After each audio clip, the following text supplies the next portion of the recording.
आजच्या कार्यक्रमाची पुढची सगळी सूत्र सर्व कलाकार मंडळी आणि त्यांच्या निवेदिका यांच्याकडे सुपूर्द करण्या अगोदर आपण या सर्व कलाकारांचा आयोजकांच्या वतीने सत्कार घेणार आहोत। सर्वप्रथम पनवेल शहर सरचिटणीस अमित ओझे सर यांना मी विनंती करतो की आपण राष्ट्रीय पुरस्कार विजेत्या सावनी रवींद्र यांचं स्वागत करायचं आहे। जोरदार टाळ्या वाजू देत। आजचे आपले प्रमुख कलाकार आहेत राष्ट्रीय पुरस्कार विजेत्या सावनी रवींद्र मॅडम। अमित ओझे आपले शहर सरचिटणीस त्यांचं स्वागत करतायत।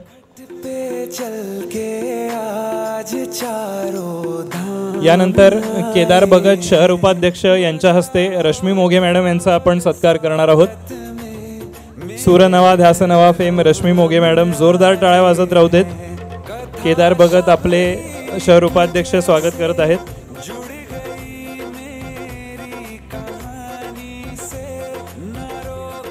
यानंतर जयदीप बगवाडकर यांचं स्वागत चिन्मय समेळ करतील युवा मोर्चा रायगड जिल्हा उपाध्यक्ष।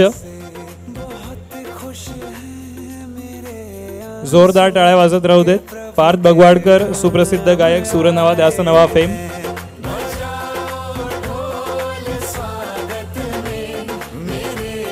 यानंतर स्वरबरसात इव्हेंटचे विवेक भागवत यांचं स्वागत करण्याची मी विनंती करतो अभिषेक पटवर्धन यांना, जे सांस्कृतिक प्रकोष्ठ भारतीय जनता पक्ष उत्तर रायगडचे संयोजक आहेत। जोरदार टाळ्या वाजू देत।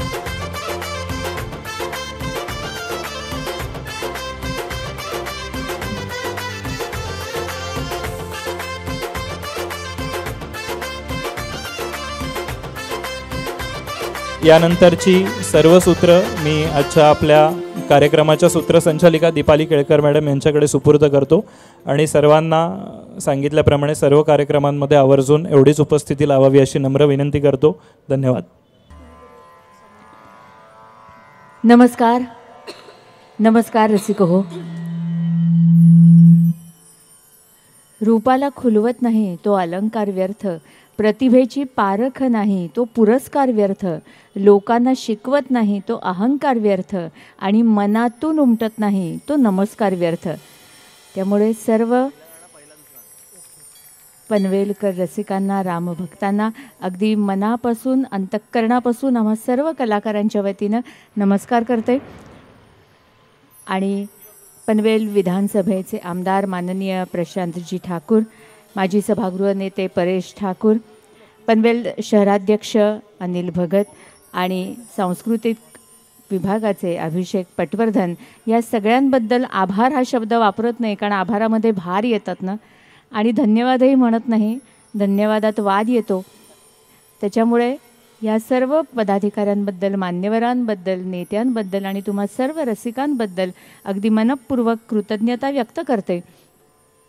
उद्याच अयोध्येमध्ये राम मंदिराचा लोकार्पण सोहळा आहे, रामलल्ला प्राण प्रतिष्ठा आहे आणि त्या पार्श्वभूमीवर आज हा कार्यक्रम करताना आणि विशेषतः इतक्या सुंदर वातावरणामध्ये, म्हणजे प्रभू श्रीरामांची इतकी विलोभनीय अशी मूर्ती, मोहक अशी रांगोळी, हा सुंदर असा देखावा म्हणूया, सेट म्हणूया, राम मंदिराची ही जी प्रतिकृती इतकी सुंदर मागे आहे, रामाचा आशीर्वादच पाठी आहे आमच्या सगळ्यांच्या असं वाटतंय।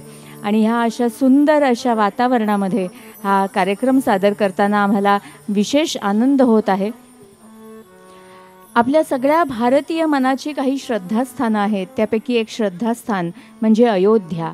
अयोध्येबद्दल बोलण्यासारखं खरं तर खूप आहे, पण फक्त 2 वाक्यांमध्ये बोलते आणि मग आपण आपल्या गाण्याला सुरुवात करणार आहोत। पहिल्या गाण्याला अयोध्या म्हणजे काय की ज्या नगरीला कुणीही जिंकू शकत नाही अशी ती अयोध्या, तिला अपराजिता किंवा अजिंक्य असं सुद्धा म्हटलं जातं। आणि अयोध्येचा दुसरा अर्थ असा आहे की ज्या नगरीमध्ये कुठलंही युद्ध नाही अशी ती अयोध्या। युद्ध 2 प्रकारची असतात, एक स्वतःशी आणि एक इतरांशी। आधी युद्ध स्वतःमध्ये मनामध्ये सुरू होतं आणि मग ते इतरांबरोबर सुरू होतं। मनातलं युद्ध आधी थांबवायचं आहे, म्हणजे मन अयोध्या होईल, शरीर अयोध्या होईल आणि मग रामाचं दर्शन आपोआपच होईल। आणि म्हणूनच सुरुवातीला या अयोध्येच्या राजाला आपण वंदन करूया।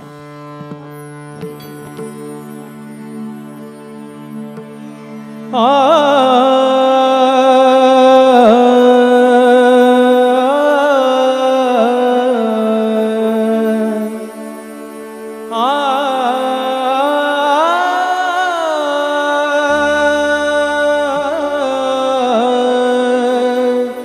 आरंभी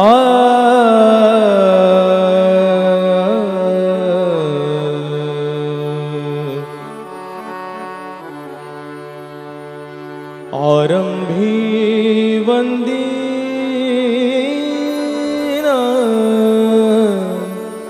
अयोध्येचा राजा, आरंभी वंदीन अयोध्येचा राजा, आरंभी आरंभी आरंभी वंदीन अयोध्येचा राजा, आरंभी वंदीन अयोध्येचा राजा, भक्तांची आकाजा, भक्तांची आकाजा, भक्तांची आकाजा पावतसे, आरंभी वंदीन अयोध्येचा राजा, आरंभी वंदीन अयोध्येचा राजा.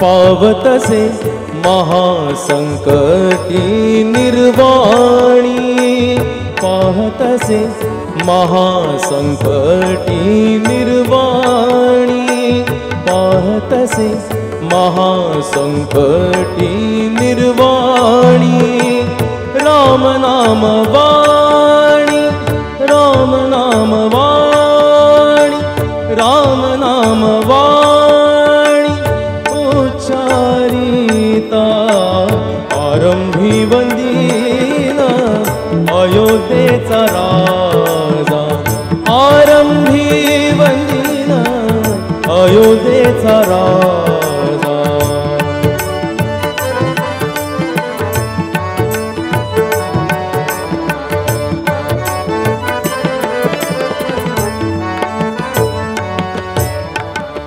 उच्चारिता राम होय पापक्षय, उच्चारिता राम होय पापक्षय, उच्चारिता राम राम राम होय पापक्षय, उच्चारिता राम होय पापक्षय, पुण्याचा निश्चय, पुण्याचा निश्चय, पुण्यभूमी, आरंभी वंदीन अयोध्येचा राजा, आरंभी वंदीन अयोध्येचा राजा, आरंभी वंदीन अयोध्येचा राजा, भक्तांची आकाजा, भक्तांची आकाजा, भक्तांची आकाजा पावतसे, आरंभी वंदीन अयोध्येचा राजा, आरंभी वंदीन अयोध्येचा राजा, अयोध्येचा राजा, अयोध्येचा राजा.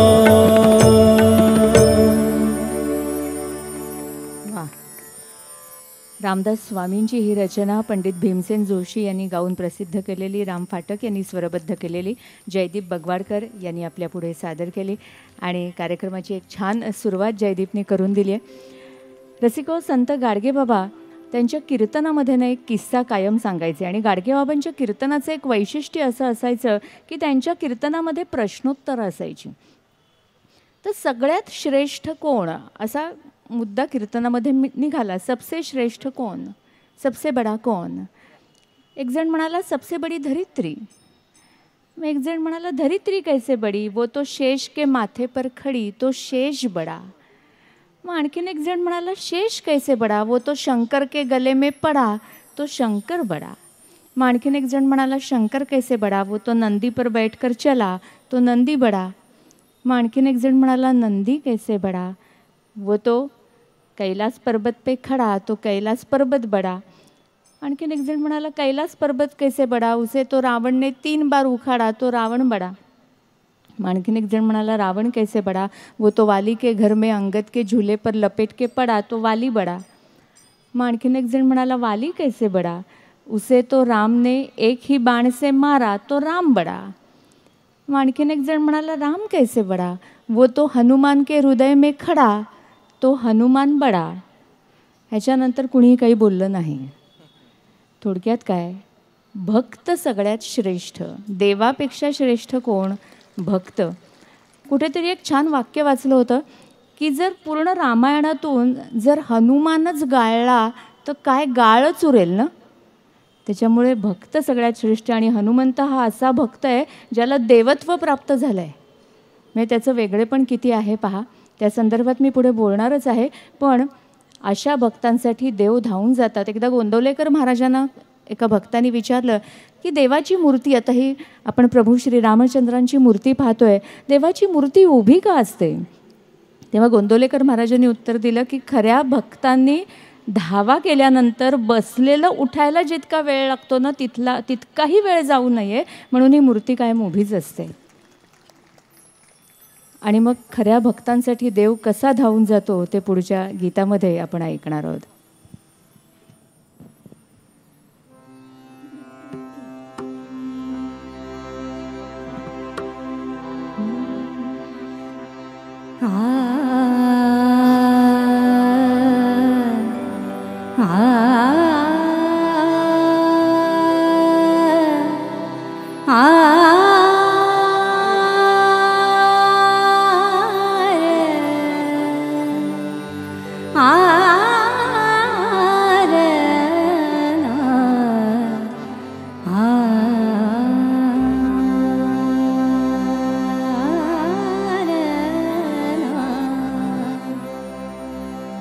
कबीराचे विणतो शेले, कबीराचे विणतो शेले, कौसल्येचा राम बाई, कौसल्येचा राम.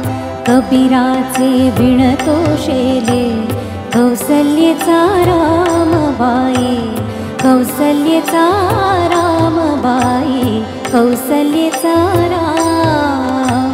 भाबड्या भक्तासाठी, भाबड्या भक्तासाठी देव करी काम. कौसल्येचा राम बाई, कौसल्येचा राम.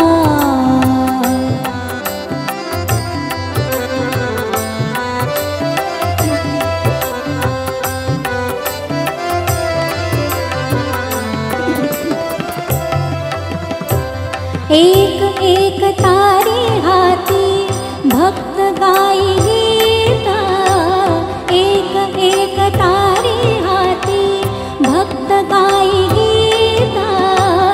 एक एक धागा जोडी, धागा जोडी,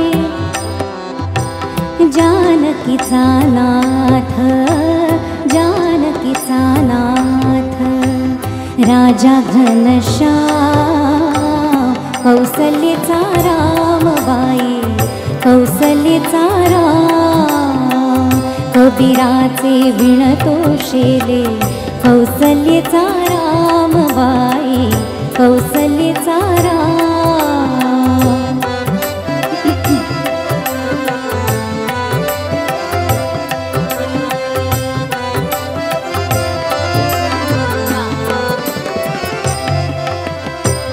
हळूहळू उघडी डोळे, पाहिजो कबीर, पाहिजो कबीर.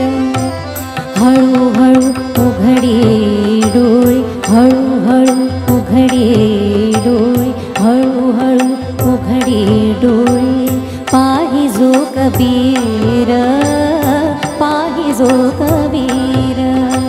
विणूनी आशेला गेला सखा रघुवीर, सखा रघुवीर. कुठे म्हणे राम, कुठे म्हणे राम, कुठे म्हणे राम. कौसल्य कौसल्येचा रामबाई कौसल्येचा रामबाई कौसल्येचा राम कबीराचे विणतो शेले कबीराचे विणतो शेले कौसल्येचा रामबाई कौसल्येचा राम कौसल्येचा रामबाई कौसल्येचा राम.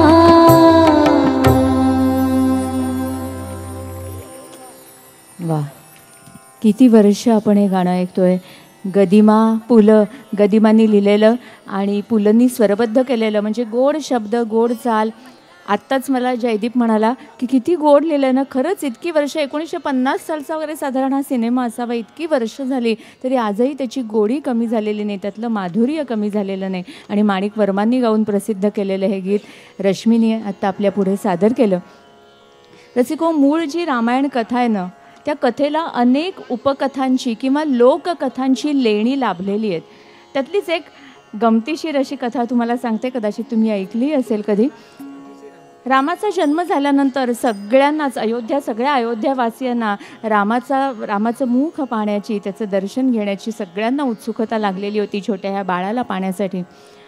अगदी निसर्गातल्या घटकांना सुद्धा रामाला पाहायची उत्सुकता लागली होती. अगदी सूर्य चंद्राला सुद्धा रामाचं दर्शन घ्यायचं होतं.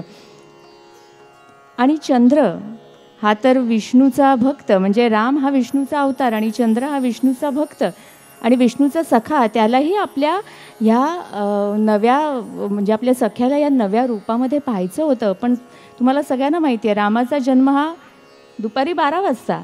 मग चंद्र कसं पाहणार ना. त्याला अगदी वाट पाहत होता चंद्र की कधी रात्र होते आणि मला या बाळाला पाहता येत आहे. पण जेव्हा आपण एखाद्या गोष्टीची प्रतीक्षा करत असतो ना, तो वेळ कसा जातो तो म्हणजे वेळ जातच नाही असं वाटत असतं. खरं तर पुढे तास मिनटं पुढे जातच नाही आहेत, क्षण पुढे जात नाही आहेत असं वाटत असतं. आणि त्याला तेच वाटतंय की सूर्य आकाश अडवूनच बसलेला आहे, अजिबात सरकत नाही असं त्याला वाटतंय. आणि मग तो गुप्त रूपामध्ये आपल्या या भक्ताला, आपल्या या सख्याला म्हणजे रामाला जाऊन सांगतो, बघ ना, हा सूर्य आकाश अडवूनच बसलेला आहे, काय करू, मला तुझ्या ह्या नव्या रूपामध्ये तुला पाहायचं आहे. तेव्हा राम म्हणतात की आत्ता मी बाळ रूपात आहे, आत्ता मी काहीही करू शकत नाही, पण मी नंतर द्वापार युगामध्ये कृष्ण रूपामध्ये येईन, तेव्हा मध्यरात्री मी येईन, तेव्हा तू आकाशात असशील, तू आकाश अडवून बस आणि आत्ताचं उट्टं काढ. अशी ही छान अशी गोड अशी लोककथा आहे. आणि पुढे श्रीरामांनी असंही सांगितलेलं आहे या कथेमध्ये की तुझं जे माझ्यावर प्रेम आहे ते माझ्या नावात राहील, म्हणजे माझ्या नावापुढे तुझं नाव लागेल आणि लोक मला रामचंद्र म्हणतील. आणि रामाने चंद्राचा हट्ट धरलेला आहे, ही कथाही आपल्याला माहिती आहे. तर अशा या श्रीरामाला उठवण्यासाठीची भूपाळी आपण ऐकणार आहोत. पण त्याही आधी एक श्रीराम स्तुती आपण ऐकणार आहोत जी तुलसीदासांनी रचलेली आहे.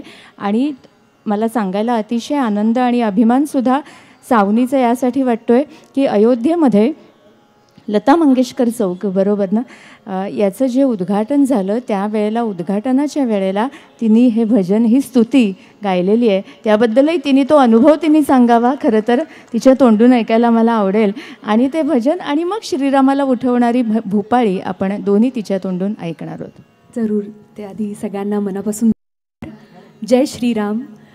आम्हा सर्व कलाकारांच्या वतीने खरंच मनापासून आभार मानते की आज तुमच्यामुळे आम्हाला रामाची सेवा करायला मिळते, प्रभू रामचंद्रांची. आणि आत्ता जो दीपालीताईंनी अनुभव सांगितला, तर खरंच गेल्या वर्षी इतकं पुण्य, म्हणजे मला गेल्या जन्मीचं काहीतरी असेल की त्यामुळे मला गेल्या वर्षी हा खूप मोठा आशीर्वाद प्रभू रामचंद्रांचा लाभला. आणि अर्थातच भारतरत्न लता दीदींचा लाभला, कारण त्यांच्या प्रथम पुण्यस्मरणाला त्या वर्षी अयोध्येत सुश्री लता मंगेशकर चौकाचं उद्घाटन होणार होतं, लोकार्पण होणार होतं. 90 टन अशी असं ज्याचं वजन आहे अशी ती सरस्वती वीणा त्या चौकामध्ये उभारली गेलेली आहे. आपले माननीय पंतप्रधान नरेंद्रजी मोदी यांच्या हस्ते त्याचं अनावरण करण्यात आलं. आणि त्या प्रसंगी ही 2-3 रामभजनं सादर करण्याची संधी मला योगी आदित्यनाथजी यांनी दिली. हे खरंच माझं खूप खूप मोठं भाग्य असं मी समजते. आणि तीच रामस्तुती आता सादर करते.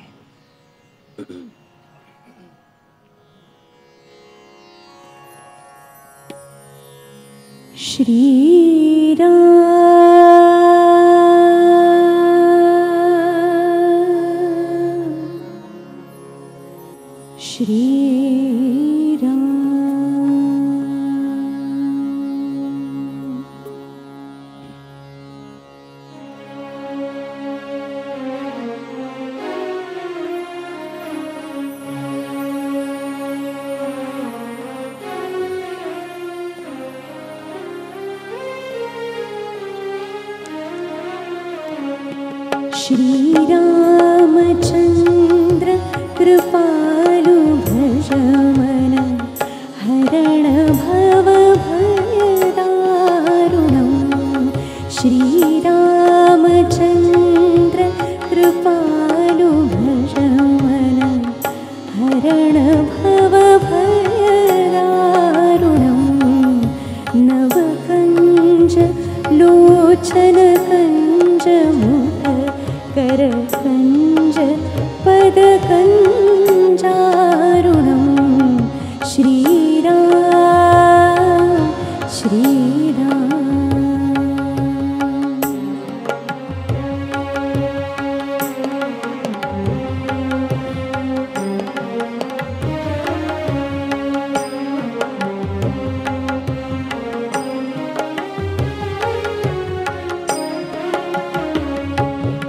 कन्दर्प अगणित अमित छवि नवनीलनीरद सुन्दरं पटपीतमानं तडितरुचि शुचि नौमि जनक सुतावरं श्रीरामचन्द्र कृपालु भज मन हरण भव भयदारुणं श्रीराम श्रीराम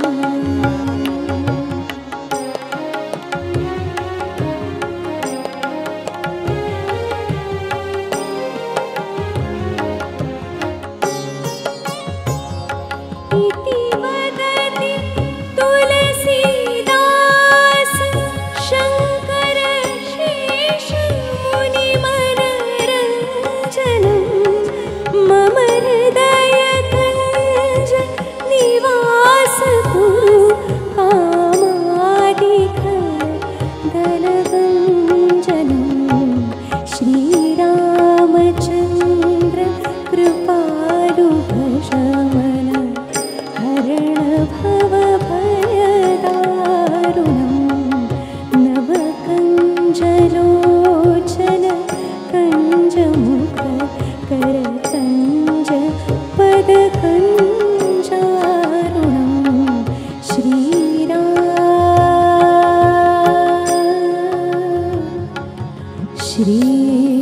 श्रीराम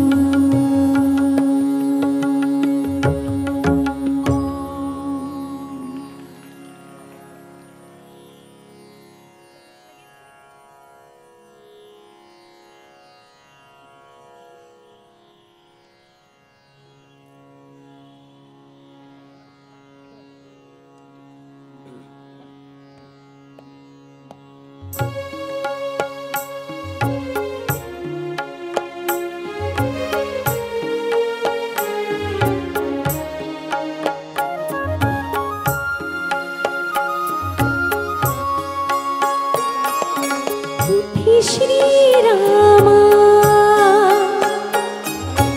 उठी श्रीरामा पहाट झाली पूर्व दिशा मदली उभी घेऊनी कलश दुधाचा कौसल्यावारी कौसल्यावारी उठी श्रीरामा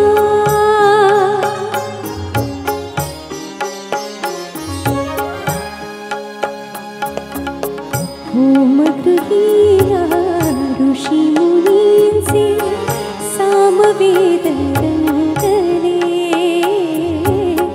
गोशाळेतून कालवडींचे दुःख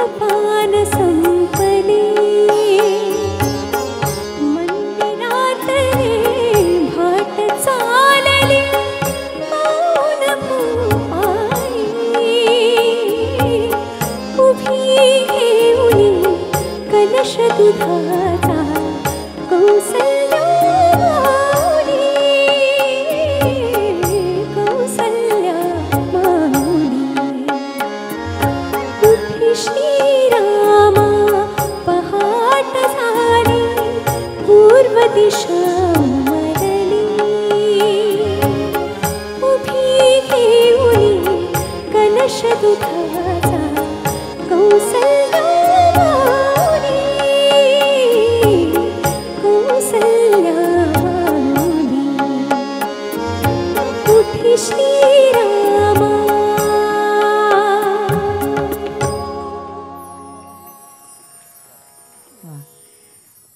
रवींद्र भट यांचं हे अतिशय सुरेख सुंदर असं गीत, बाबूजींचं संगीत आणि आशाताईंनी गायलेलं ते माझे घर या चित्रपटातलं सावनीने आपल्या पुढे अतिशय सुंदर सादर केलं.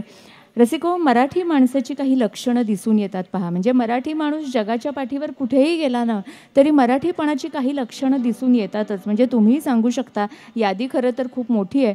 जय भवानी, जय शिवाजी किंवा हर हर महादेव असं म्हटल्यानंतर पेटून उठतं ते मराठीपण. खरं आहे ना? पुरणपोळी म्हणजे मराठीपण, मोदक म्हणजे मराठीपण, झुणका भाकर म्हणजे मराठीपण, कोल्हापुरी चपला म्हणजे मराठीपण, रोखठोकपणा म्हणजे मराठीपण, दुकानदाराशी मालाच्या किमतीवरून वाद म्हणजे मराठीपण. गणपती बाप्पा, गणपती बाप्पा म्हटल्यानंतर जिथे मोरया येतं ते मराठीपण. पुलंचा विनोद म्हणजे मराठीपण, साने गुरुजींच्या गोष्टी म्हणजे मराठीपण. आणि त्याचप्रमाणे गदिमा आणि बाबूजींचं गीत रामायण म्हणजे सुद्धा मराठीपणच. गीतरामायण म्हणजे खरं तर रामस्मरणाचा अखंड झरा आहे असं म्हटलं तर ते वावगं ठरू नये. गीतरामायणातलं पहिलंच गीत आहे ना ते निवेदनात्मक आहे. प्रभू श्रीरामांनी अयोध्येमध्ये अश्वमेध यज्ञ मांडलेला आहे आणि या यज्ञासाठी लोकांचा अक्षरशः महासागर, माणसांचा महासागर तिथे लोटलेला आहे, यज्ञस्थळी आलेला आहे. आणि या यज्ञस्थळी वाल्मिकी ऋषी आपल्या 2 शिष्य कुमारांना लवकुश यांना घेऊन यज्ञस्थळी आलेले आहेत. आणि लवकुश या जनसमुदायाबरोबर रामचरित्राचं गायन करत आहेत. म्हणजे लवकुश यांनी रामासमोरच रामचरित्राचं गायन करणं म्हणजे ज्योतीने तेजाची आरती आहे खरं तर. आणि सिंहासनावर बसलेला राजा हा आपला पिता आहे हे लवकुश यांना माहीत नाही. आणि त्याचबरोबर आपलं चरित्र गायन करणारे हे 2 बटू म्हणजे आपले पुत्र आहेत हे श्रीरामांना माहीत नाही. पुत्र भेटीचा घडे महोत्सव, परितो उभया नच माहिती. ऐकूया जयदीपच्या आवाजात.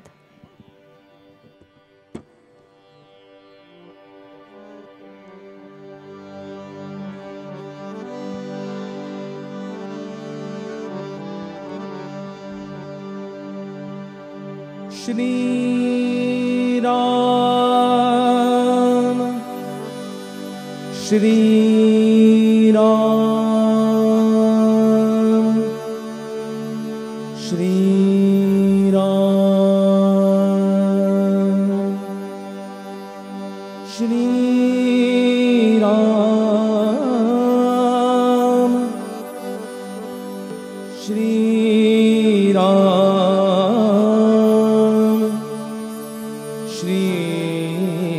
राम,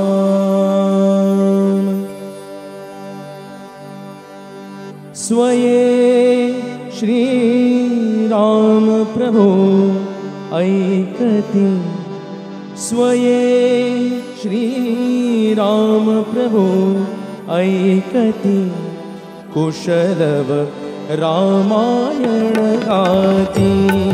स्वये श्री राम प्रभो ऐकती, स्वये श्री राम प्रभो ऐकती, कुशलव रामायण गाती, कुशलव रामायण गाती.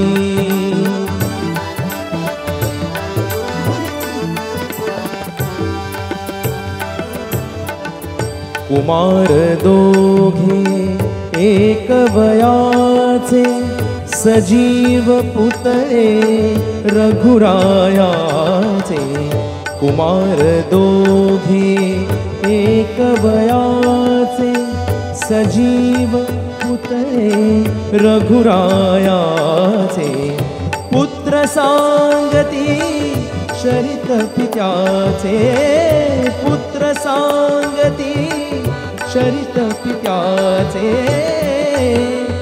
ज्योतीने तेजाची आरती ज्योतीने तेजाची आरती कुशलव रामायण गाती कुशलव रामायण गाती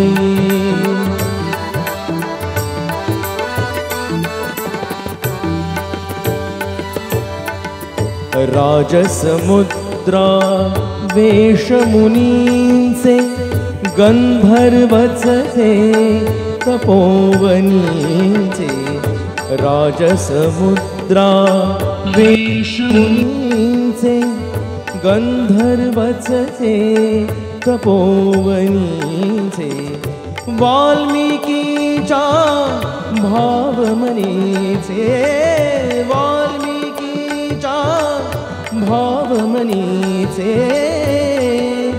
मानवी रूपे आकारती मानवी रूपे आकारती कुशलव रामायण गाती कुशलव रामायण गाती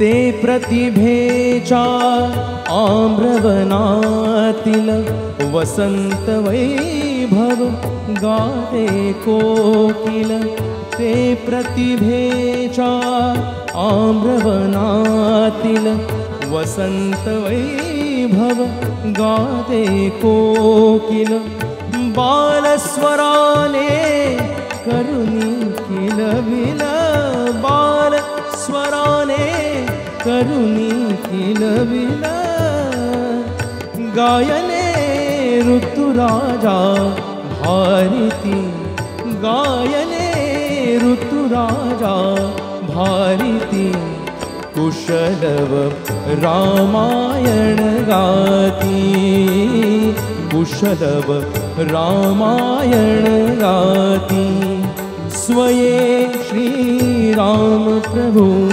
ऐकती स्वये श्रीराम प्रभु ऐकती कुशलव रामायण गाती कुशलव रामायण गाती कुशलव रामायण गाती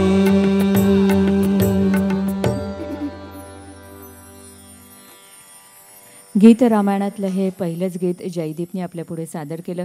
गीत रामायण ज्याने ऐकलं त्यांना वाटलं असेल त्यांनी 3 कडवीच का ऐकवली, कारण गीतरामायणातली सगळीच गाणी ही खूप मोठी आहेत. आपण सगळ्याच गाण्यांची 2-3 कडवी घेतो आहे, कारण अधिकाधिक गाणी आम्हाला तुम्हाला ऐकवायची आहेत. त्यासाठी रसिको, काही नाती ही मिरवायची असतात मेडलसारखी, काही दाखवायची असतात दातांसारखी, काही वाहायची असतात ओझ्यांसारखी, काही ओळखायची असतात गुपितासारखी, काही समजून घ्यायची असतात प्रेमासारखी, काही भोगायची असतात सम्राटासारखी, काही पेलायची असतात गोवर्धनासारखी, काही जोडायची असतात नात्यांसारखी, नातीगोती हातात नसतात नशिबासारखी, आणि म्हणूनच ती जपायची असतात तळ हाताच्या फोडासारखी.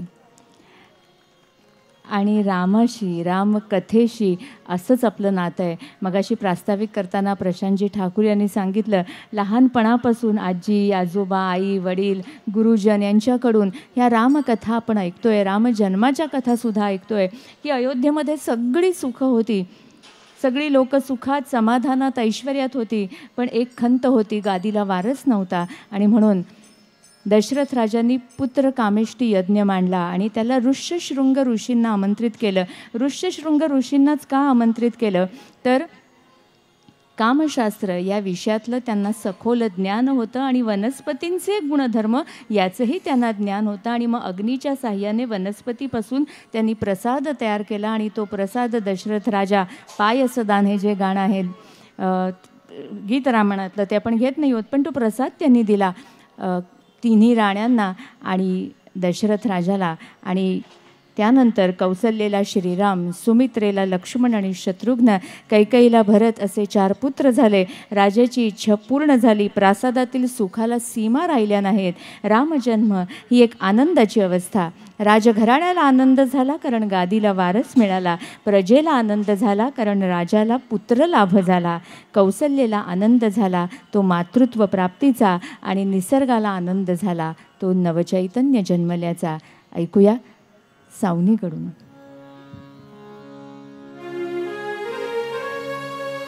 चैत्र मास त्यात शुद्ध नवमी तिथी, गंधयुक्त तरीही वात उष्ण हे तिथी. 2 प्रहरी कागशिरी सूर्य थांबला.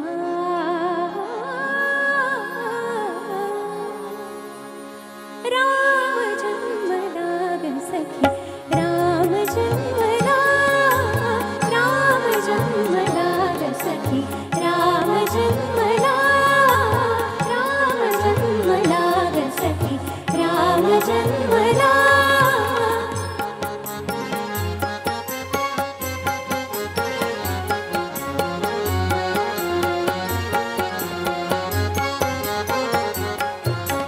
कौसल्या राणीकडून उघडी लोचने, विपुल जाय माय सदा पुत्र दर्शनी. ओघळली आसु सुखे कंठनाथला, ओघळली आसु सुखे कंठनाथला. राम जन्मला ग सखी, राम जन्मला, राम जन्मला ग सखी, राम जन्मला.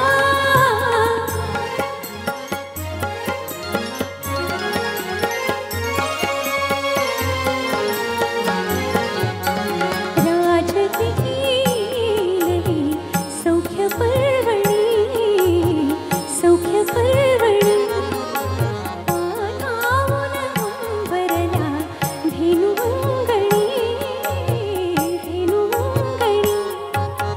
दुंदुभीचा नाद तोच धुंद कोंदला, दुंदुभीचा नाद तोच धुंद कोंदला. राम जन्मला ग सखी, राम जन्मला, राम जन्मला ग सखी, राम जन्मला.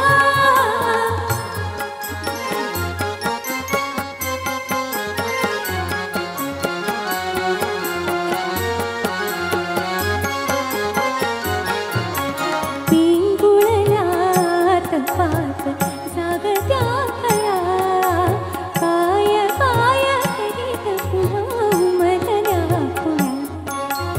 उच्चरवे वायू त्यास हसून बोलला, उच्चरवे वायू त्यास हसून बोलला. राम जन्मला ग सखी, राम जन्मला, राम जन्मला ग सखी, राम जन्मला, राम जन्मला ग सखी, राम जन्मला.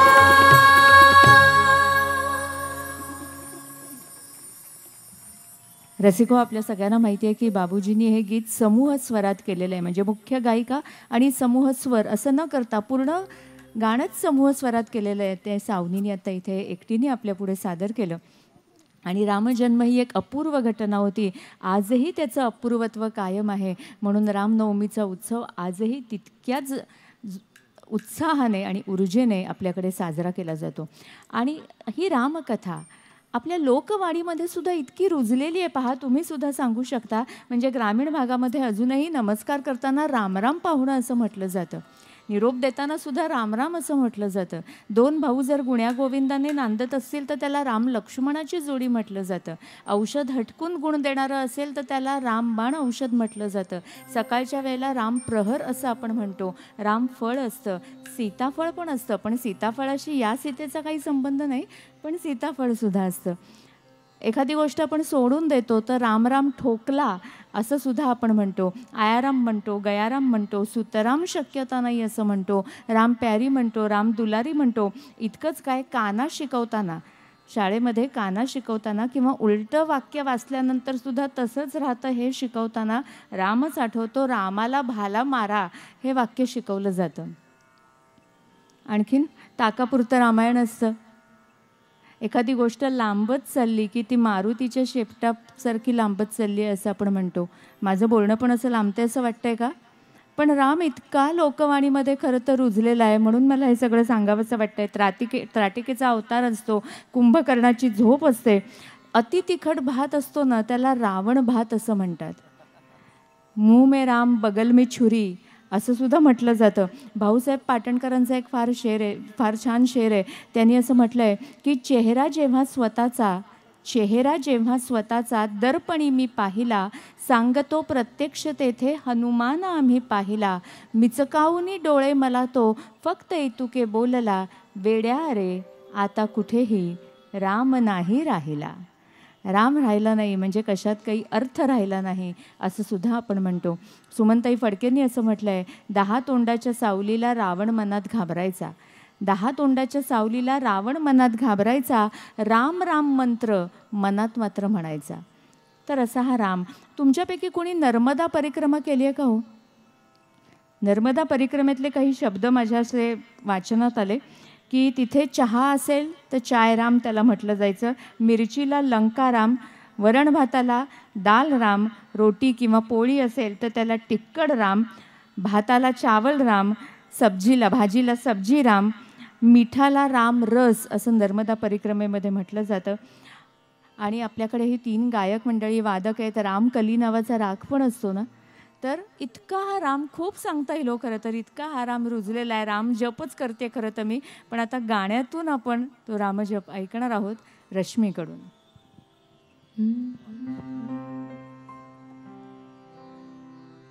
पानी सारे गारे गारे रे प पम गम पसाने गारे रे पसा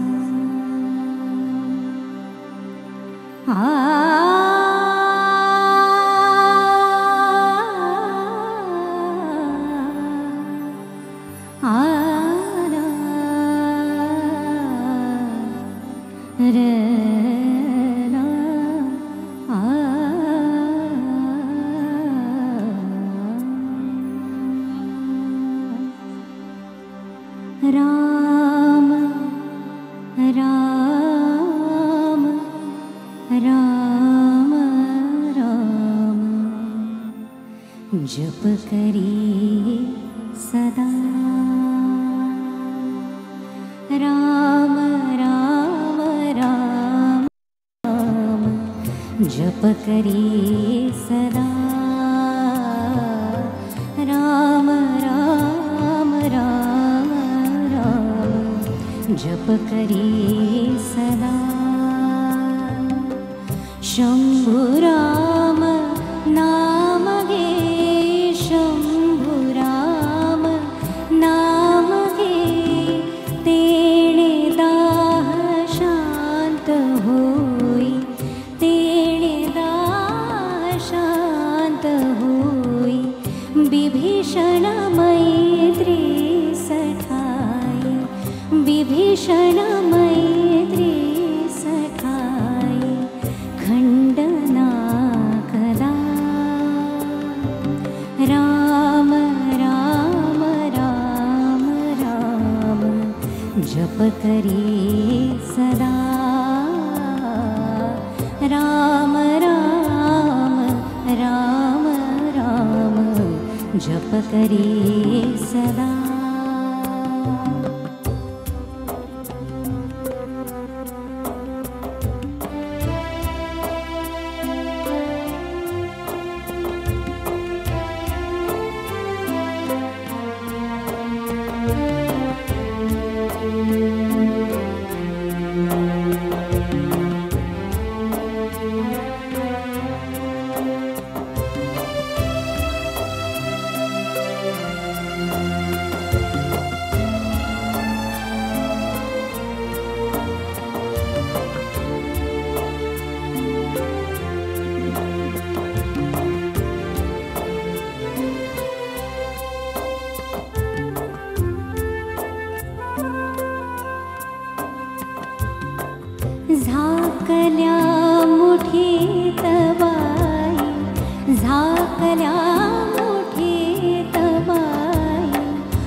जप करे सदा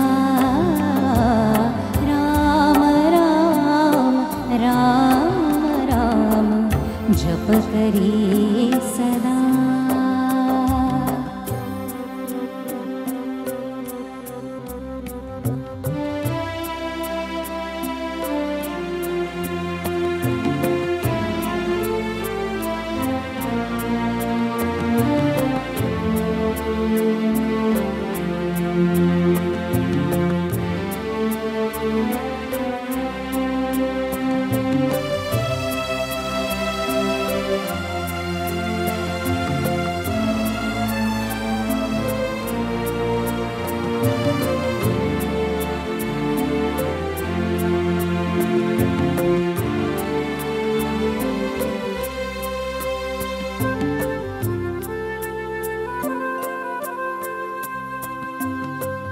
ऊनशाल ग्रीष्मजुलवि ऊनशाल ग्रीष्मजुलवि नीलमेघावीजफुलवि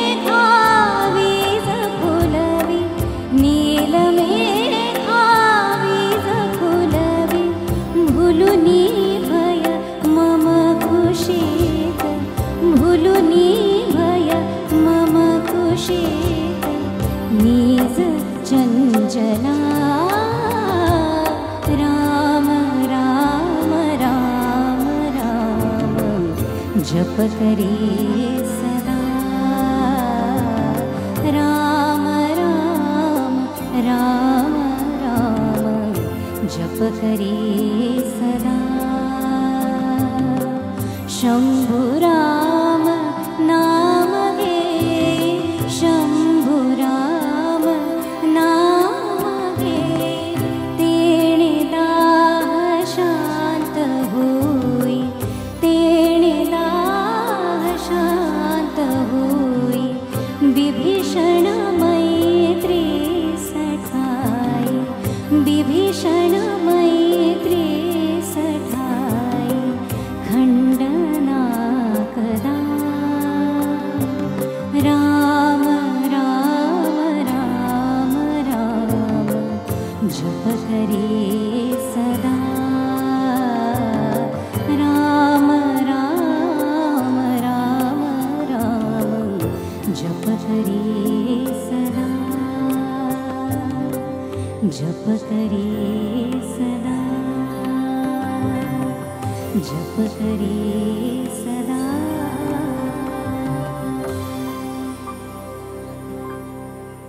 वाह वाह.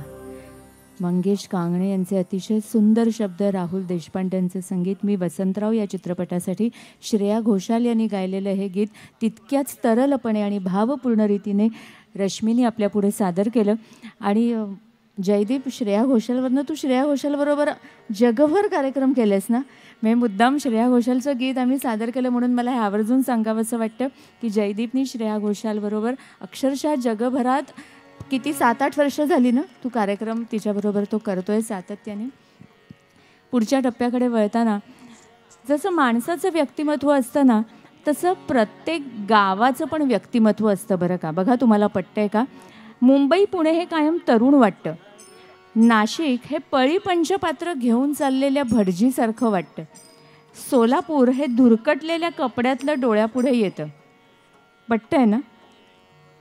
कोल्हापूर हे टेचात शेमला उडवीत चाललेल्या पेहलवानासारखं भासतं. आणि पंढरपूर कसं भासतं तर कमरेला पताकेची काठी खोचून जय जय राम कृष्ण हरीचा घोष करीत चाललेल्या तडफदार वारकऱ्यासारखं भासतं.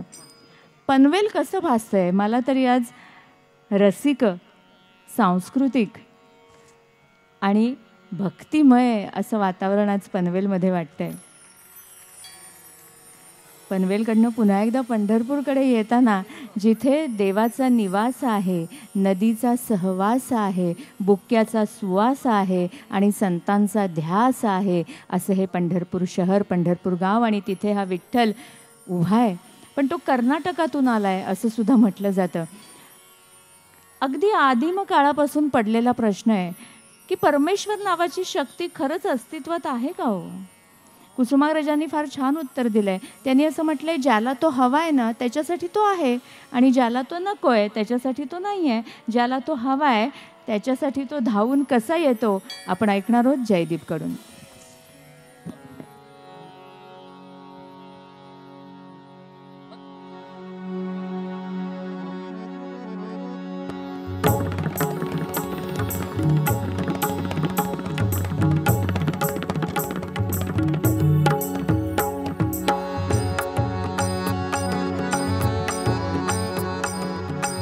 वेदा नाही कळला, वेदा नाही कळला, अंतपार याचा कानडा राजा पंढरीचा, कानडा राजा पंढरीचा.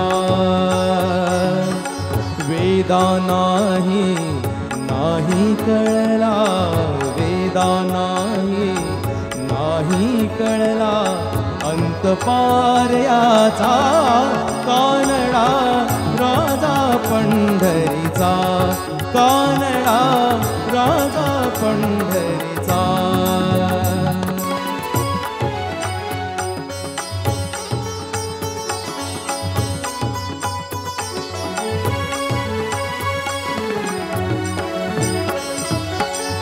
निराकार तो निर्गुण ईश्वर असा प्रगटला, असा विटेवर. निराकार तो निर्गुण ईश्वर असा प्रगटला, असा विटेवर. उभय ठेविले हात कटीवर, उभय ठेविले हात कटीवर. पुतळा चैतन्याचा कानडा राजा पंढरीचा, कानडा राजा पंढरीचा, कानडा राजा पंढरीचा.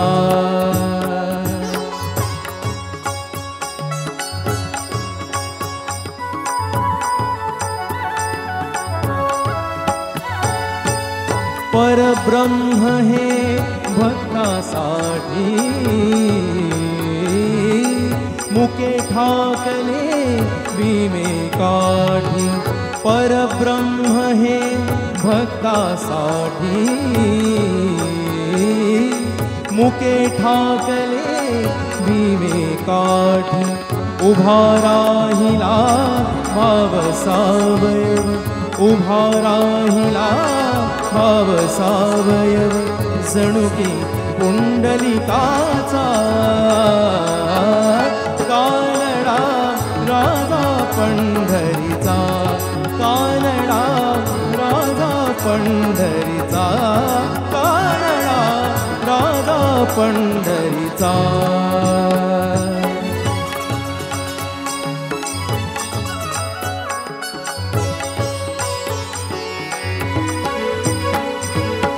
हा नाम्याची खीर चाखतो, चोखोबांची गुरे राखतो.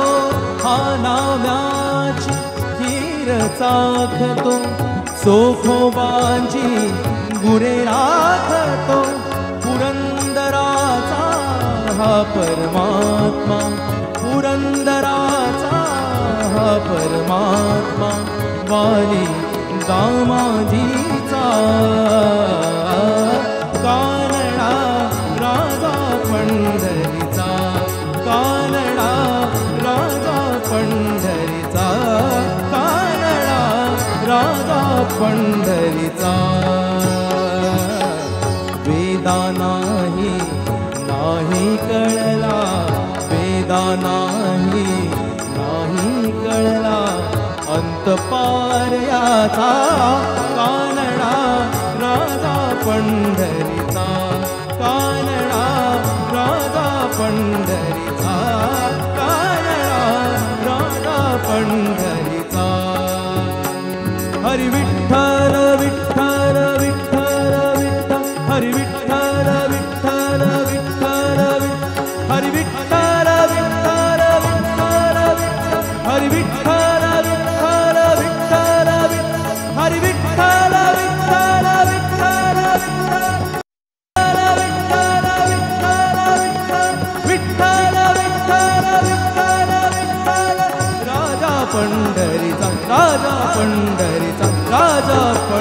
पंढरीचा.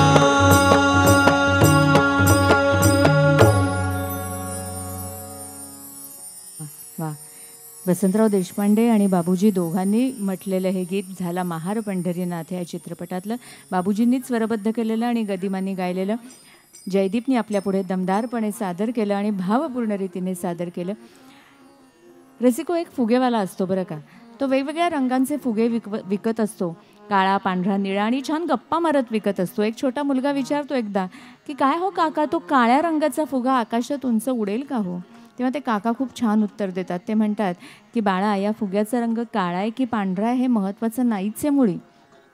त्याच्या आतमध्ये जो गॅस आहे ना, तो महत्त्वाचा आहे. तो जर व्यवस्थित असेल तर फुगा हवेत उडेलच. अनायसे तिथे एक फुगेवाला पण आलेला आहे, काय योगायोगे.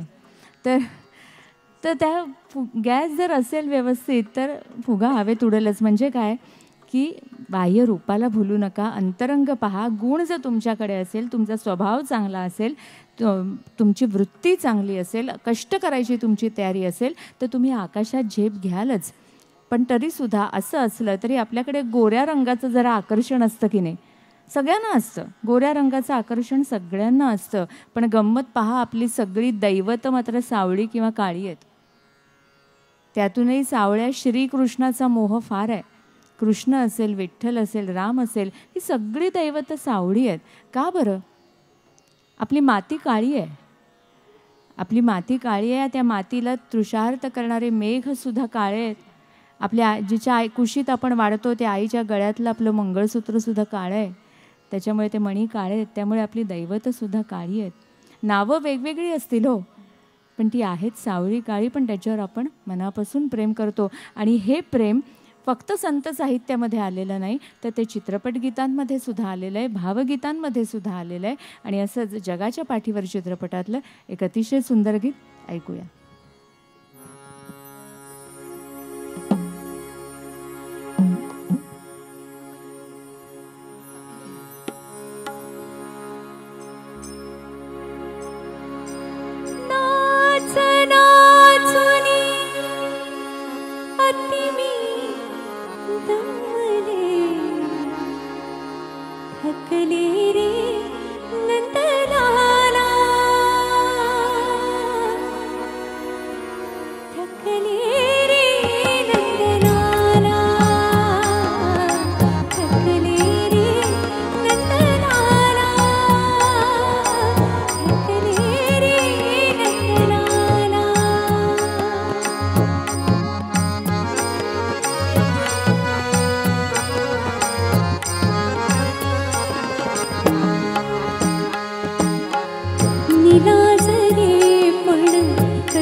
आशाताईंनी गायलेलं हे गीत सावनीने आपल्यापुढे सादर केलं.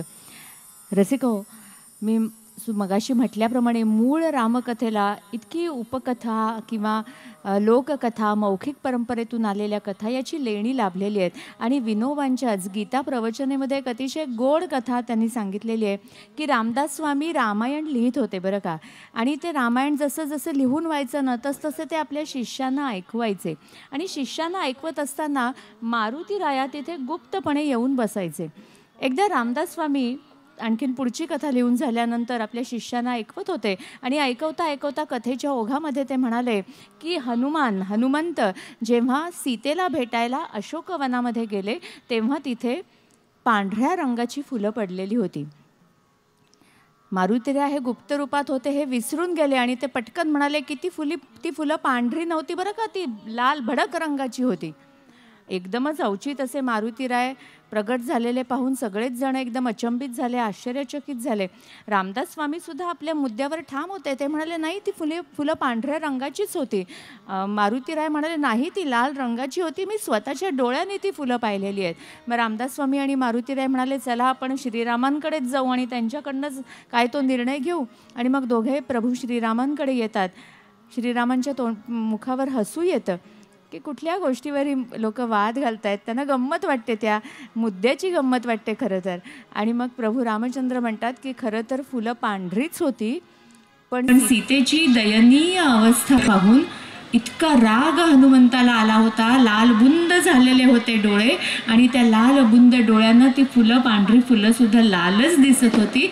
जशी आपली दृष्टी असते ना तशी सृष्टी असते. त्यामुळे फुलं पांढरीच होती पण रागामुळे ती हनुमंताला लाल दिसत होती.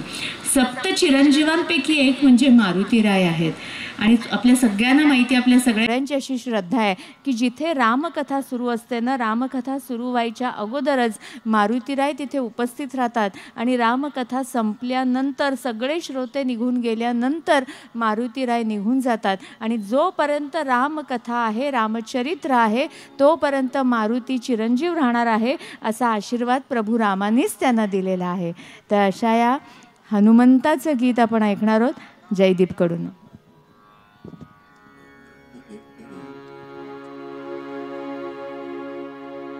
नाम घेता मुखी राघवाचे,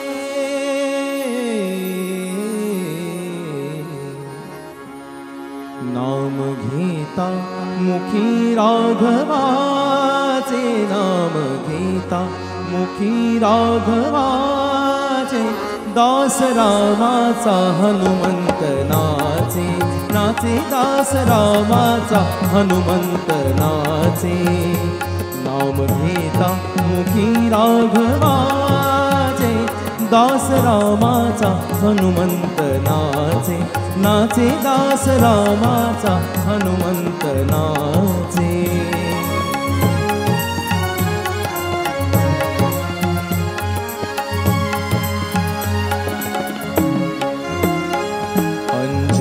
उदरी जन्मला भक्षिण्या रवी धावला, अंजनी उदरी जन्मला भक्षिण्या रवी धावला. धावणे वायू परिजाचे ओ, धावणे वायू परिजाचे हो, दास रामाचा हनुमंत नाचे, नाचे दास रामाचा हनुमंत नाचे. नाम घेता मुखी राघवाचे, दास रामाचा हनुमंत नाचे, नाचे दास रामाचा हनुमंत नाचे.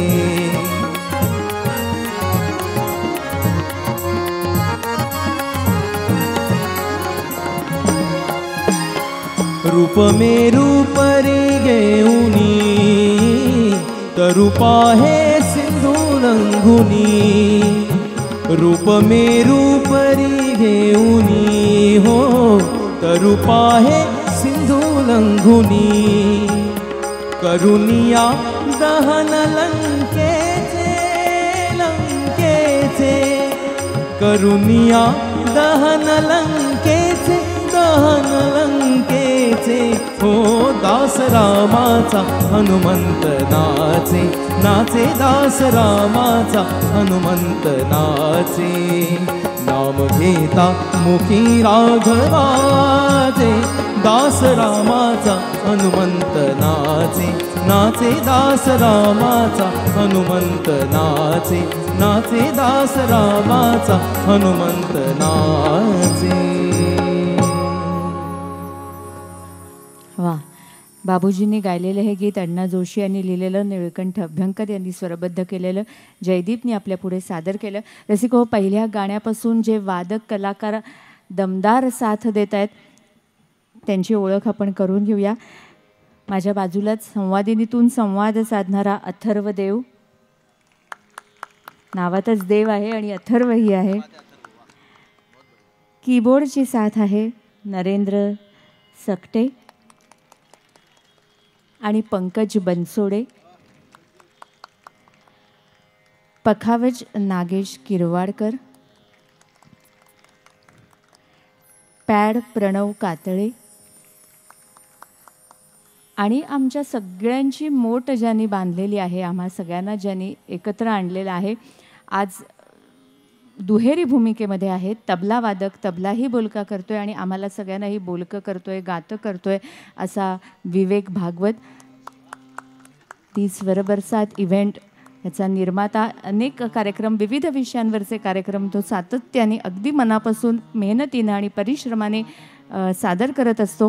विवेकसाठी आपण अधिक जोरदार टाळ्या वाजवायला पाहिजेत. आपल्याला एकच वाद्य वाजवता येतं.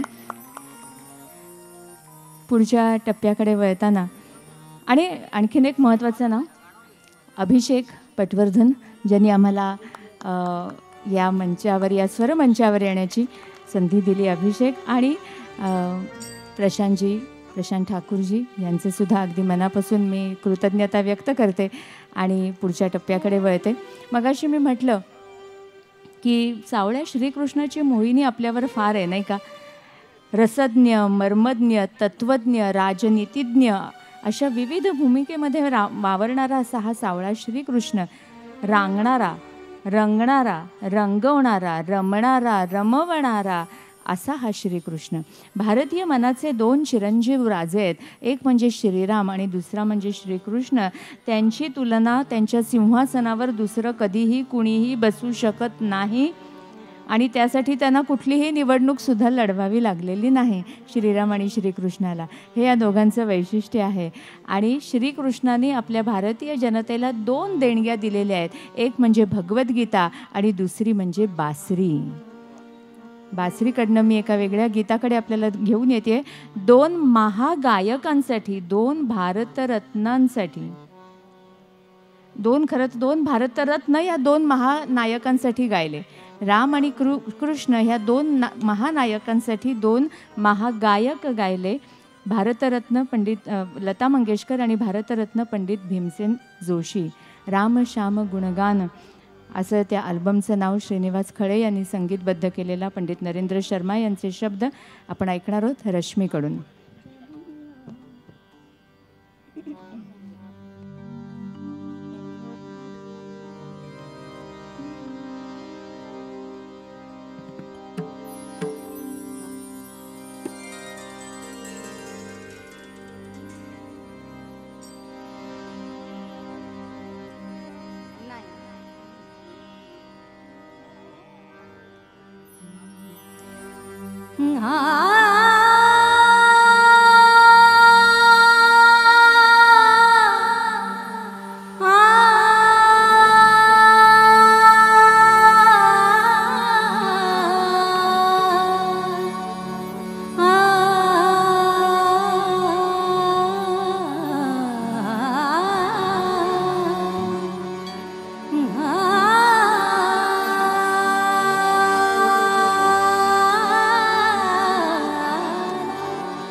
मुरलिया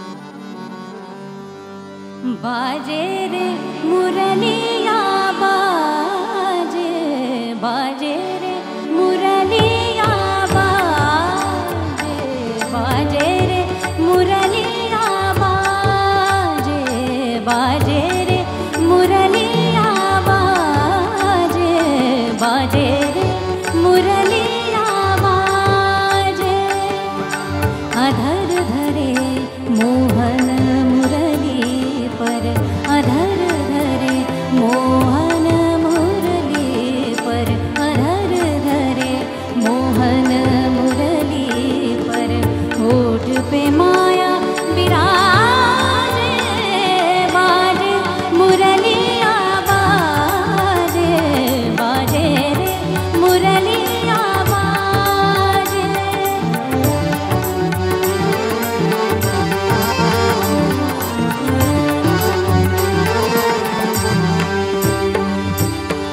हरे हरे बास की बनी मुरलिया हरे हरे बास की बनी मुरलिया मरम मरम को छुए अंगुरिया मरम मरम को छुए अंगुरिया चंचल चतुर अंगुरिया जिस पर चंचल चतुर अंगुरिया जिस पर कनक मुंदरिया साजे बाजे मुरलिया बाजे बाजे रे मुरलिया बाजे बाजे रे मुरलिया बाजे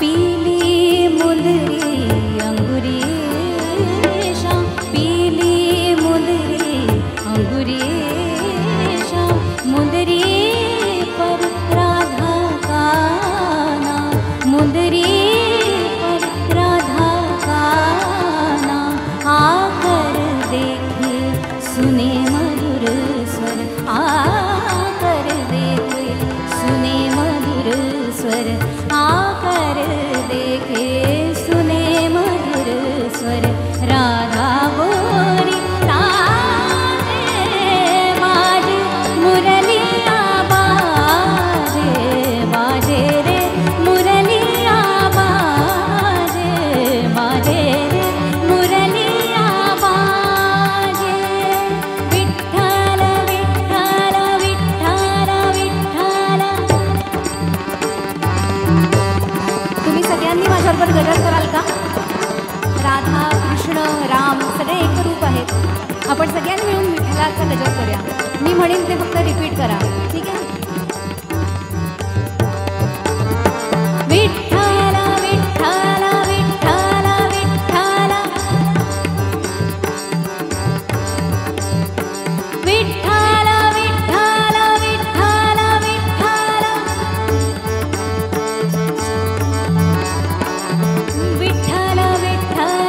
विठ्ठल विठ्ठल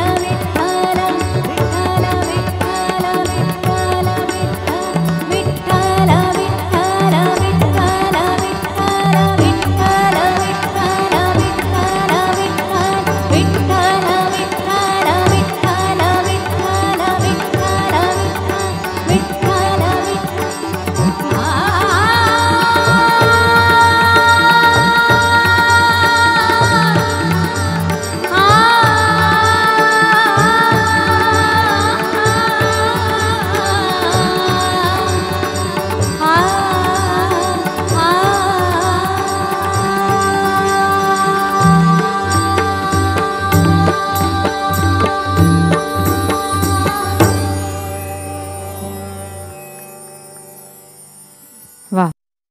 रश्मीनी आणि आपल्या या सगळ्या वादकांनी आपल्याला विठ्ठल नामामध्ये अगदी रममाण केलं.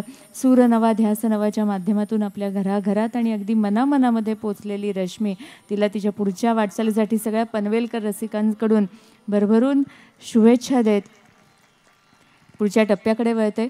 रसिक हो, आजही आपल्या देशामध्ये जगामध्ये सुद्धा अप्रगत वनवासी आदिवासी असा समाज आहे आणि निसर्गामध्ये राहणारा हा समाज जो आहे ना, त्या समाजावर प्राणी जीवनाचा प्रभाव आहे. नैसर्गिक सहज प्रवृत्ती आहे, ते ज्या प्राणी जीवनामध्ये राहतात, निसर्गामध्ये राहतात, त्याचा प्रभाव आहे. त्यामुळे ते प्राण्यांचं अनुकरण करतात. म्हणजे शरीरधारी आहेत, पण प्राण्यांचं, मानव शरीरधारी आहेत, मानव देहधारी आहेत, पण प्राण्यांचं अनुकरण करणं ही त्यांची नैसर्गिक प्रवृत्ती आहे.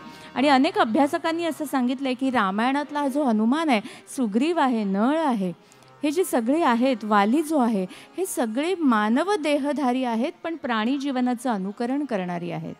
मग काही जण अस्वलाचं अनुकरण करतात, काही शिंग लावतात, काही गाईचं अनुकरण करतात, काही गरुडाचं अनुकरण करतात. जटायू हा त्याच परंपरेमधला आहे.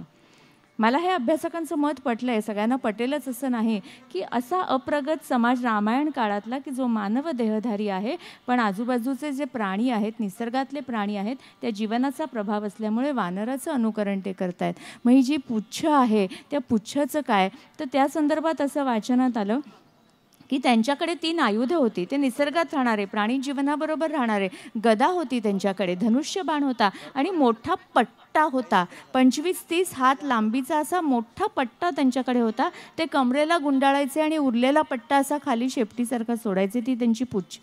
आणि त्या पुच्छेनी त्यांनी लंका हनुमानांनी जाळली. मी हळूहळू कुठल्या गीताकडे आपल्याला घेऊन येते, तुमच्या जाणकारांच्या लक्षात येईल की रावणाने त्या पुच्छेनी लंका जाळलेली आहे. आणि आता हनुमंत, सगळी वानरसेना, राम, लक्ष्मण हे समुद्र किनारी उभे आहेत आणि हा समुद्र पार कसा करायचा याचा प्रश्न त्यांना पडला आहे. गीत रामायणातलं गीत आहे, ऐकूया जयदीपकडून.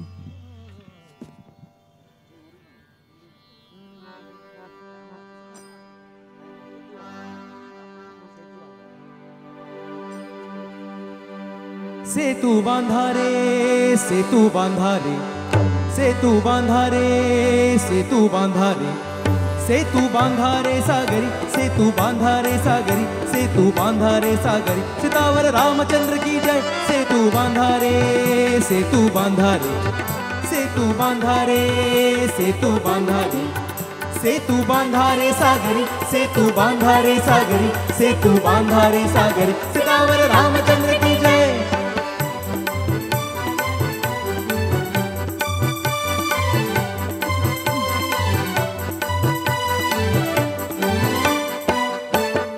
गिरिराजांचे देह निखळुनी, गजांगशाच्या शिळा उचलुनी. गिरिराजांचे देह निखळुनी, गजांगशाच्या शिळा उचलुनी. जळात द्या रे जवे ढकलुनी, जळात द्या रे जवे ढकलुनी. सेतू बंधने जोडून ओढा, सेतू बंधने जोडून ओढा, समीप लंकापुरी. सेतू बांधारे सागरी, सेतू बांधारे सागरी, सेतू बांधारे सागरी, सीतावर रामचंद्र की जय.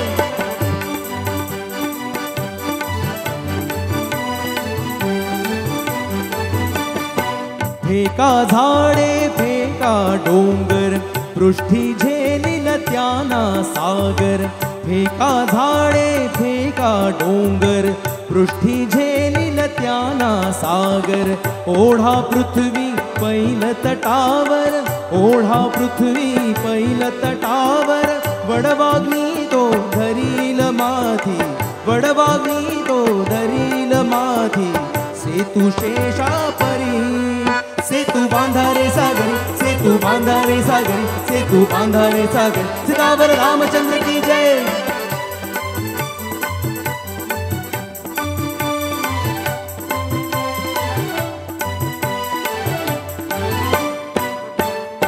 राम भक्तिये दाटून पोटी, शततीर्थांच्या लवल्या पाठी. राम भक्तिये दाटून पोटी, शततीर्थांच्या लवल्या पाठी. सत्कार्याच्या पथिकासाठी, सत्कार्याच्या पथिकासाठी. श्रीरामाला असेच घेती, श्रीरामाला असेच घेती, वानर पाठीवरी. सेतू बांधारे सागरी, सेतू बांधारे सागरी, सेतू बांधारे सागरी, सीतावर रामचंद्र की जय. सेतू बांधारे, सेतू बांधारे, सेतू बांधारे, सेतू बांधारे, सेतू बांधा रे सागरी, सेतू बांधा रे सागरी, सेतू बांधा रे सागरी. सितावर रामचंद्र की जय, सितावर रामचंद्र की जय, सितावर रामचंद्र की जय.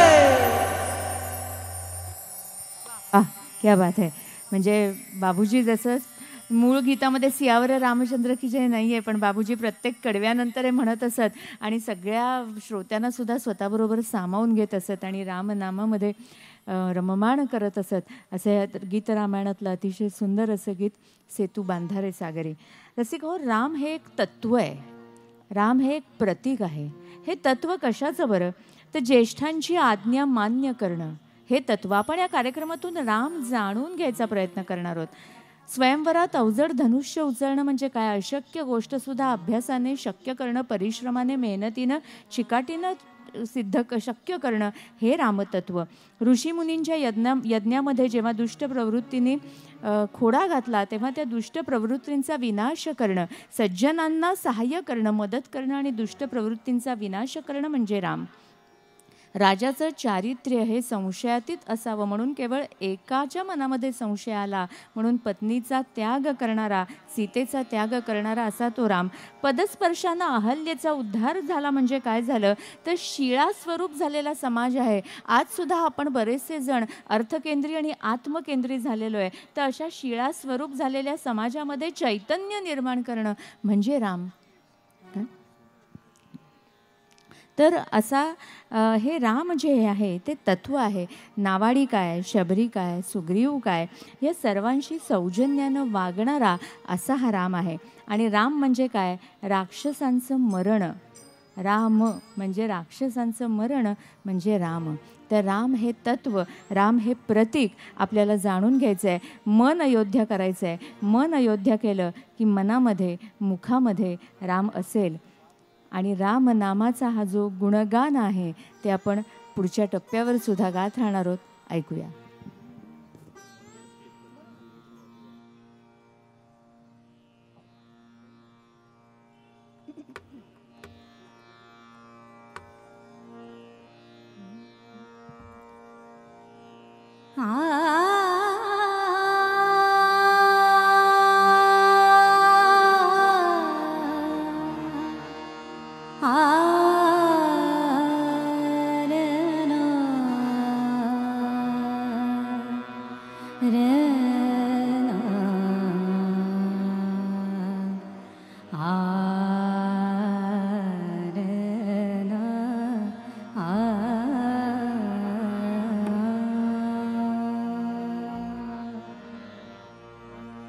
राम का गुणगान करिए,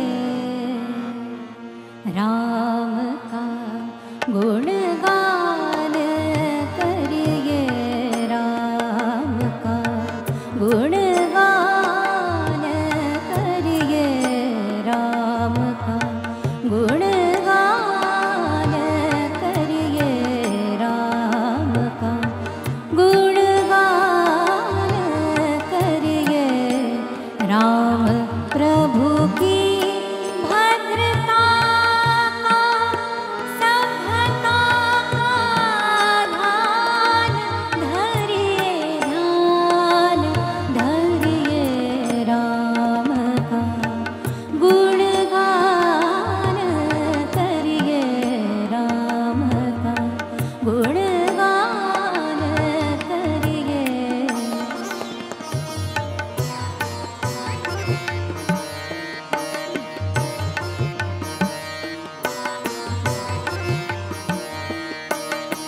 वा, पुन्हा एकदा राम श्याम गुणगान यातलं पंडित नरेंद्र शर्मा यांनी लिहिलेलं अप्रतिम अशी ही रचना रश्मी यांनी आपल्यापुढे सादर केली.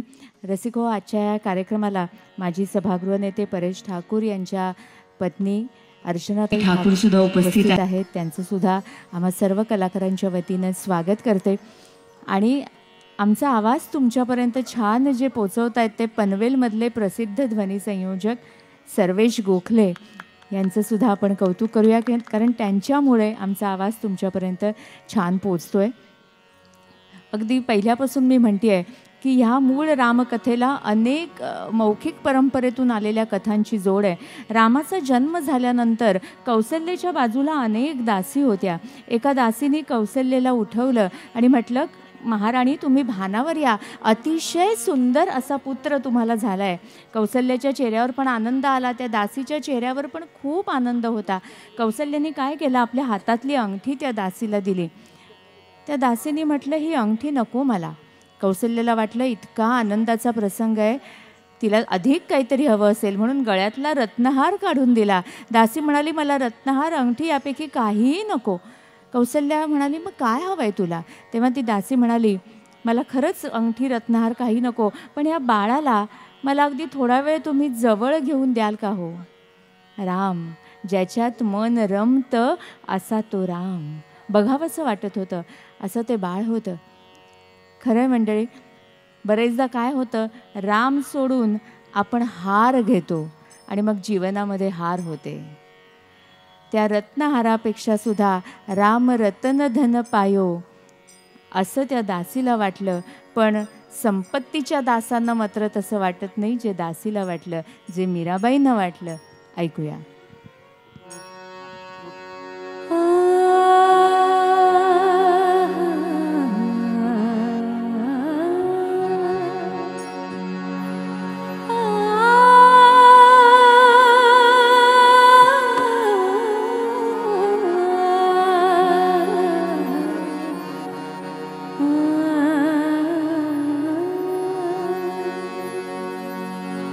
पायूजी मैंने राम रतन धन पायो, पायूजी मैंने राम रतन धन पायो, पायूजी मैंने राम रतन धन पायो. वस्तु अमोलिक दी मेरे सतगुरु, वस्तु अमोलिक दी मेरे सतगुरु, कृपा कर अपनायो, पायूजी मैंने कृपा कर अपनायो, पायूजी मैंने राम रतन धन पायो, पायूजी मैंने राम रतन धन पायो.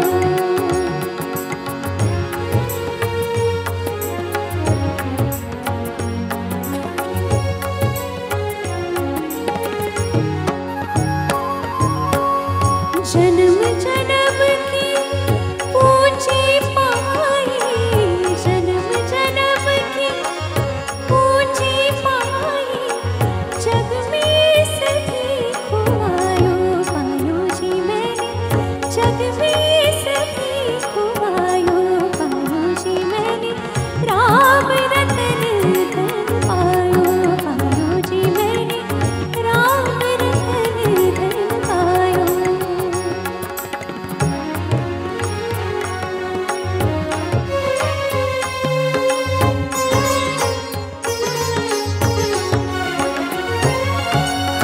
मीरा के प्रभु गिरधर नागर,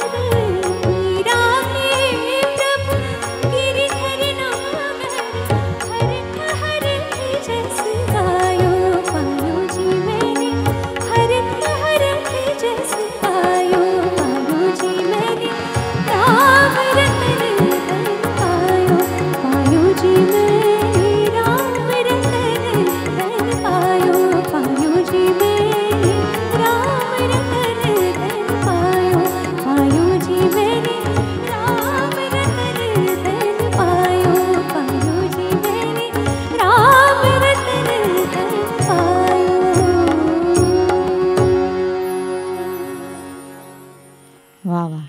मीराबाईंची अतिशय भक्तिपूर्ण, भावपूर्ण, रसाळ अशी ही रचना, तितक्याच भावपूर्ण आणि भक्तिपूर्ण आणि मधाळपणे खरं तर सावनीने आपल्यापुढे सादर केली.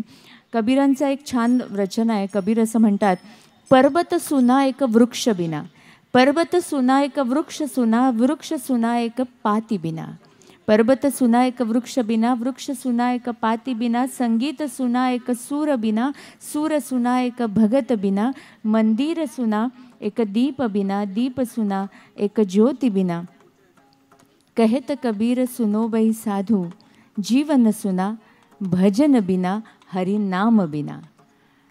नामस्मरण, नाम हे खूप महत्त्वाचं. नामस्मरण म्हणजे काय? नाही मद मोह मत्सर याचं स्मरण.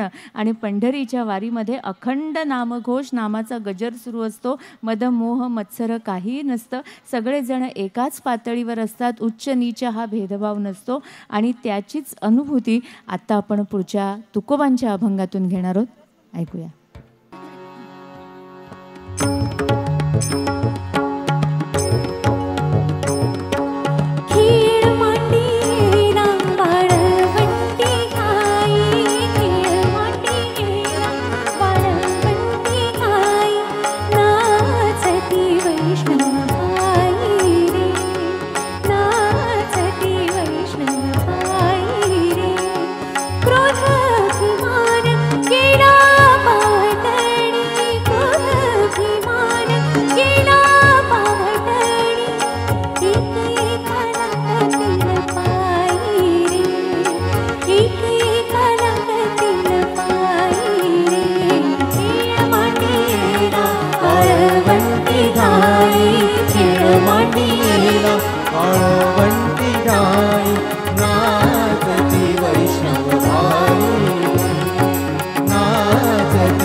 सावनी बसल्या बसल्या सावनी आणि हे सगळे कलाकार आपल्याला पनवेलमध्ये बसल्या बसल्या पंढरपूरला घेऊन गेले. खरं तर श्रीनिवास खळे यांनी स्वरबद्ध केलेला तुकोबांचा हा अभंग लताबाईंनी गायलेला.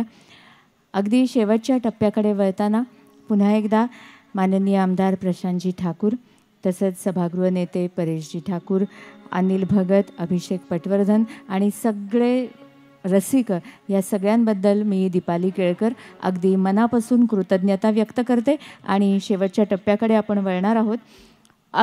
अनेक शतकं लोटली, यापुढे सुद्धा अनेक शतकं लोटतील, पण राम नाम हे चिरंतन राहील. राम नामाची गोडी ही कधीही कमी होणार नाही, उलट ती अधिकाधिक वाढत जाणार आहे. म्हणून तर एका हिंदी कवीने म्हटलं आहे, राम तुम्हारा चरित स्वयं ही काव्य है. राम तुम्हारा चरित स्वयं ही काव्य है, कोई कवी बन जाए सहज संभाव्य है. तर रामदास स्वामींनी इतकं छान वर्णन केलं आहे. त्यांनी असं म्हटलं आहे, कथा शंकराची कथा पार्वतीची, कथा शंकराची कथा पार्वतीची, कथा कौरवा पांडवा माधवाची, कथा मोरयाची कथा कार्तिकाची, समस्तांमध्ये कथा गोड राघवाची. तर अशी ही रामाची अशी गोड कथा जी चिरंतन राहणार आहे. शेवटच्या पुढच्या टप्प्याकडे वळताना आपण 3 गाणी एकत्र घेणार आहोत. तिन्ही गाण्यांचा आनंद घेत समारोप मात्र आपण रामदास स्वामींनी जी रामरायाकडे प्रार्थना केली आहे, पसायदान मागितलं आहे, त्या पसायदानाने समारोप करणार आहोत. धन्यवाद. शुभरात्री.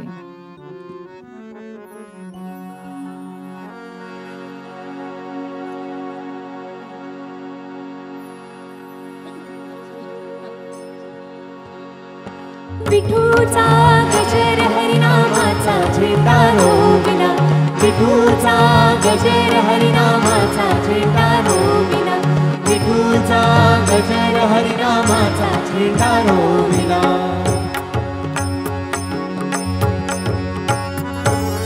या विठूचा गजर हरिनामाचा झेंडा रोविला, गजर हरिनामाचा झेंडा रोविला. या संतांचा मेळा गोपाळांचा झेंडा रोविला. या संतांचा मेळा गोपाळांचा झेंडा रोविला. या विठूचा गजर हरिनामाचा झेंडा रोविला.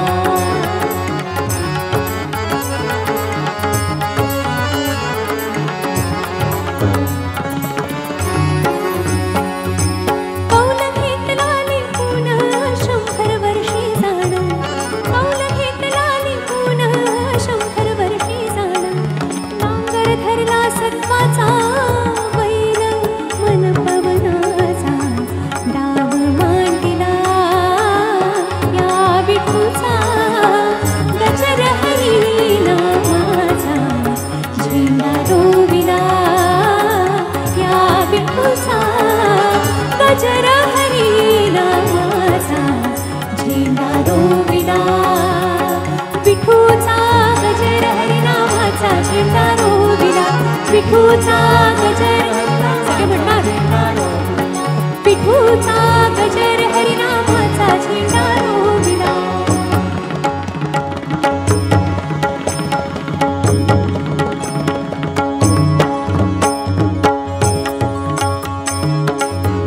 आनंदाचे डोही आनंद तरंग, आनंदाचे डोही आनंद तरंग. आनंदाची अंग, आनंदाची अंग, आनंदाची अंग, आनंदाची अंग. आनंदाचे डोही आनंद तरंग, आनंदाचे डोही आनंद तरंग.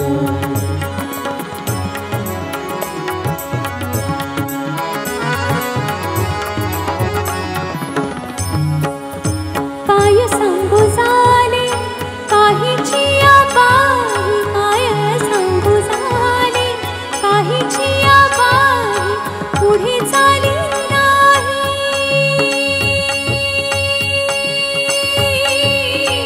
पुढे चाली नाही. आवडीने आनंदाचे डोही आनंद तरंग, आनंदाचे डोली आनंद तरंग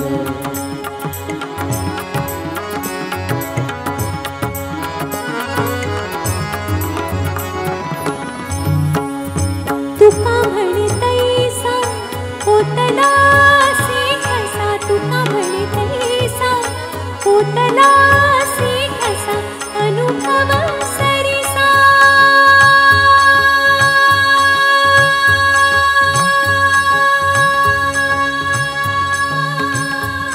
अनुभव सरिसा मुखानंदाचे डोली आनंदाचे डोली आनंद तरंग आनंदाची अंग आनंदाची अंग आनंदाची अंग आनंदाची अंग आनंदाचे डोली आनंद तरंग आनंदाचे डोली आनंद तरंग आनंदाचे डोली आनंद तरंग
कल्याण करे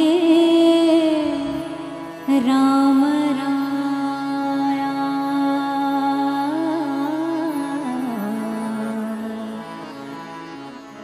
कल्याण करे राम राया राम राया कल्याण करे राम राया कल्याण करे राम राया राम राया कल्याण करे राम राया जनहित विवरे जनहित विवरे जनहित विवरे कल्याण करे राम राया राम राया कल्याण करे राम राया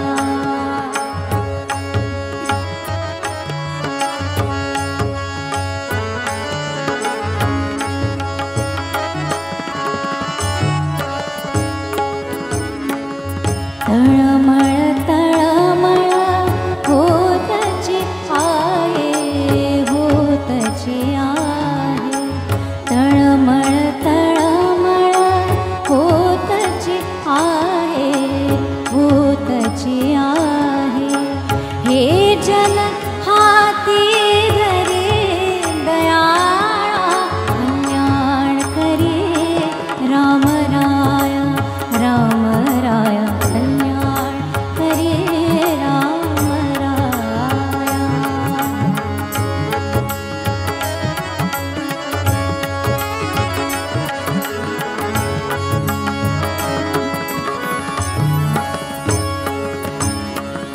कोठे जावे काय करावे काय करावे कोठे जावे काय करावे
धन्यवाद, सर्वांचे आभार. एकदा जोरात आपण घोषणा देऊया. जय श्रीराम, जय जय श्रीराम, सियावर रामचंद्र की.